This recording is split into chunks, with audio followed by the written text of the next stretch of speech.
भगवान शिव और माता पार्वती का विवाह भारतीय पुराणों और धर्मग्रंथों में भगवान शिव और माता पार्वती का विवाह अत्यंत पवित्र और दिव्य प्रसंग माना जाता है। ये केवल दो आत्माओं का मिलन नहीं था, बल्कि सृष्टि के संतुलन और पुनर्निर्माण के लिए एक दिव्य योजना का हिस्सा था। इस कथा का उल्लेख मुख्यतः शिव पुराण, स्कंद पुराण और रामचरितमानस में मिलता है। आइए इस अद्भुत कथा को विस्तार से समझते हैं। सती का जन्म और भगवान शिव से विवाह। पुराणों के अनुसार दक्ष प्रजापति की पुत्री सती ने तपस्या कर भगवान शिव को पति रूप में प्राप्त किया था। हालांकि दक्ष प्रजापति भगवान शिव को पसंद नहीं करते थे, क्योंकि वे औपचारिकता और सामाजिक प्रतिष्ठा में विश्वास करते थे, जबकि शिव योगी जीवन जीते थे। एक बार दक्ष ने एक विशाल यज्ञ का आयोजन किया और सभी देवताओं को आमंत्रित किया, लेकिन भगवान शिव को निमंत्रण नहीं भेजा। सती अपने पिता के घर बिना बुलाए पहुंची, लेकिन वहां उन्हें और शिव को अपमानित किया गया। दुखी होकर सती ने उसी यज्ञ में अपने प्राण त्याग दिए। ये देखकर भगवान शिव अत्यंत क्रोधित हो गए और उन्होंने वीरभद्र को उत्पन्न कर यज्ञ का विध्वंस करवा दिया। सती के मृत्यु से दुखी होकर शिव गहन तपस्या में लीन हो गए और सृष्टि के कार्य ठहर गए। पार्वती का जन्म। सती ने अगले जन्म में पर्वतराज हिमालय और मेनका के घर पुत्री रूप में जन्म लिया। इस जन्म में वह पार्वती के नाम से जानी गई। पार्वती जन्म से ही भगवान शिव को पति रूप में प्राप्त करने की कामना करती थीं। बाल्यकाल से ही माता पार्वती शिव जी के प्रति अत्यंत श्रद्धा और प्रेम रखती थीं। वे जानती थी कि पूर्व जन्म की अधूरी कहानी को उन्हें इस जन्म में पूर्ण करना है।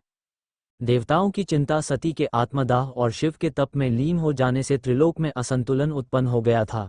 उस समय राक्षसों का राजा तारकासुर अत्यंत शक्तिशाली हो गया था। उसे वरदान प्राप्त था कि केवल शिव का पुत्र ही उसे मार सकता है, परंतु शिव तो तपस्या में लीन थे और विवाह की कोई संभावना नहीं दिखती थी। देवताओं ने ब्रह्मा जी से उपाय पूछा। ब्रह्मा जी ने कहा कि पार्वती ही सती का पुनर्जन्म है और वही शिव को पुनः गृहस्थ जीवन में लौटाएंगी। इस उद्देश्य से देवताओं ने कामदेव को शिव की तपस्या भंग करने के लिए भेजा।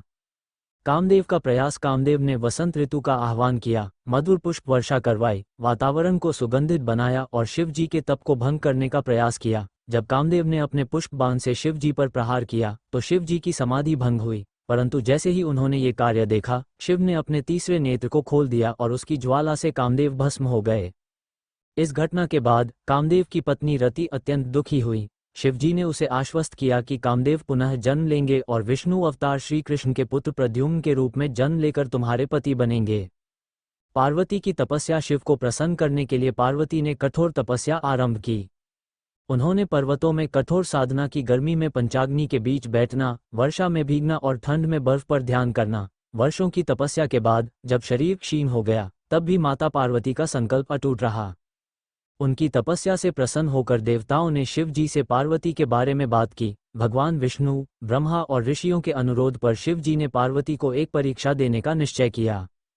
शिव का परीक्षा लेना। भगवान शिव ने एक साधु का वेश धारण कर पार्वती के सामने प्रकट हुए और भगवान शिव के अवगुणों की निंदा करने लगे। वे बोले, हे कन्या, तुम शिव के पीछे क्यों पड़ी हो? वह तो शमशानवासी है, भूत प्रेतों के साथ रहता है, गले में सर्प धारण करता है और विभूति लपेटे रहता है। तुम्हें ऐसा पति शोभा नहीं देगा। परंतु पार्वती ने बड़े प्रेम और श्रद्धा से उत्तर दिया, आप चाहे जो कहें, पर मेरे लिए शिव ही परमेश्वर हैं, वही मेरे पति हैं। उनका रूप, उनका आचरण मेरे लिए आदर्श है। मैं उन्हें ही पति रूप में वरना चाहती हूँ। पार्वती की अटूट भक्ति और निष्ठा से प्रसन्न होकर भगवान शिव ने अपना असली रूप प्रकट किया और विवाह के लिए सहमति दी। विवाह की तैयारियां। शिव और पार्वती के विवाह के लिए समस्त देवताओं, गंधर्वों, अप्सराओं और ऋषियों ने विशाल आयोजन की योजना बनाई। पर्वतराज हिमालय ने अत्यंत भव्य तरीके से अपनी पुत्री के विवाह का आयोजन किया। शिव जी की बारात भी अद्भुत थी। उनके साथ भूत, प्रेत, योगी, सिद्ध, गंधर्व, नाग आदि भी थे। उनका रूप बड़ा विचित्र था। जटाजूटधारी, शरीर पर भस्म, गले में सर्पमाला, त्रिशूल और डमरू धारण किए हुए। जब ये बारात हिमालय पहुंची तो सभी उपस्थित देवियां और नागरिक डर गए। पार्वती की माता मेनका भी घबरा गई कि मेरी पुत्री का विवाह किसी अघोरी से हो रहा है, लेकिन नारद मुनि और अन्य ऋषियों ने सबको समझाया कि शिव जी परम ब्रह्मस्वरूप हैं और सच्चे योगी हैं। विवाह का संपन्न होना। ऋषि मुनियों ने वैदिक मंत्रोच्चारण के साथ शिव और पार्वती का विवाह संपन्न कराया। सभी देवताओं ने प्रसन्न होकर पुष्प वर्षा की। सृष्टि में आनंद छा गया। चारों ओर मंगल ध्वनि गूंज उठी। पार्वती ने शिवजी को पति रूप में पाकर अपने जन्मों का उद्देश्य पूर्ण किया और शिव ने भी अपने तपस्वी जीवन में प्रेम और सौहार्द का एक नया अध्याय जोड़ा। विवाह का महत्व। भगवान शिव और पार्वती के विवाह का अत्यंत गहन आध्यात्मिक महत्व है। ये बताता है कि तपस्या, श्रद्धा और प्रेम से कोई भी लक्ष्य प्राप्त किया जा सकता है। ये कथा ये भी सिखाती है कि सच्चा प्रेम सतही आकर्षण से परे होता है, वह तपस्या, त्याग और भक्ति पर आधारित होता है। पार्वती का चरित्र नारी शक्ति, समर्पण और धैर्य का प्रतीक है, जबकि शिवजी का व्यक्तित्व तप, ज्ञान और वैराग्य का आदर्श है। दोनों के मिलन से सृष्टि का संतुलन स्थापित हुआ।